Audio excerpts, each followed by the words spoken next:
Hello, welcome to this fourth episode of Food for Thought and Life on this 30th Sunday in Ordinary Time. I am Father Kwame.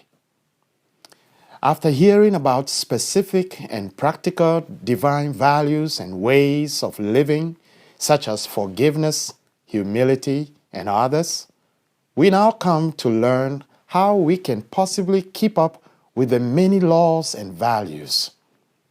And so today we hear that love is the mother of all laws and values, because love of God and neighbor is the secret to successfully keep all and any laws, whether in the past, present, or yet to be formed. I am grateful for the gospel reading today because it spells out in clear terms that the only non-negotiable value we must agree on is love of God and love of your neighbor. As the evangelist Matthew says, love of God and neighbor together make up the greatest of God's commandments to us. Quote, "The whole law and the prophets depend on these two commandments." Quote closed. Matthew chapter 22, verse 40. Any religion, therefore, including Christian faith, will be false if it teaches and practices a value or law that leads to human destruction, degradation, disunity, and good. This makes love of God and love of neighbor the greatest of all. It means we must use these two, love of God and love of neighbor, together and never apart from each other, as the principle to evaluate and judge every issue, action, law, practice, and even belief. Love of God and neighbor is the assessment tool that our Catholic Christian conscience uses to evaluate issues we should support or reject. Since we all accept from Jesus Christ that loving God and our neighbors is the center of our faith, it is also our non-negotiables. Every other law must be subjected under these two. Yes, we can agree and disagree on the concrete expressions of love of God and love of neighbor based on the complications revealed to us in science, culture, history, other religions, and even wisdom traditions. Yet again, our conscience works with love of God and neighbor to finally show us what is and is not a loving action of God and neighbor. We need this reminder of love perspective to resolve Christian conflicts in the world today.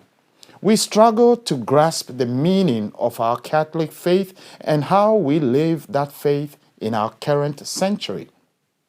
Recent resurgence of violence in the Middle East has opened up debates about the role of faith and religion in pitching one human community against another. People in our country are taking sides because faith and religion has already divided us on every issue, including war, support for the oppressed, migrants, healthcare, education, election, and any other issue in our human life.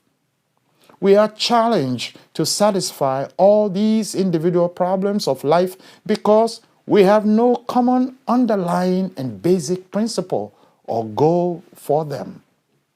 In our Catholic faith, there are some folks who now oppose Pope Francis in his effort to get serious about the teachings of Vatican II.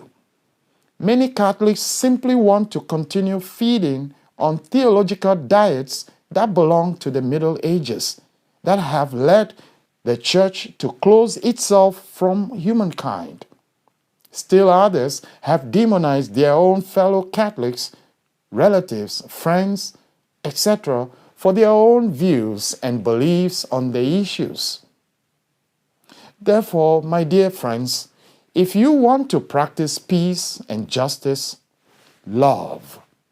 If you want to be humble, love.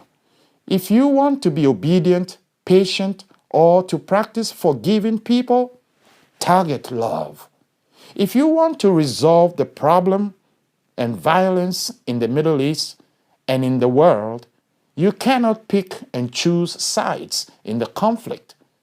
God's word tells us we must enter with love of all humankind on our minds and let love alone, not a land or nation, show us what specific actions to take.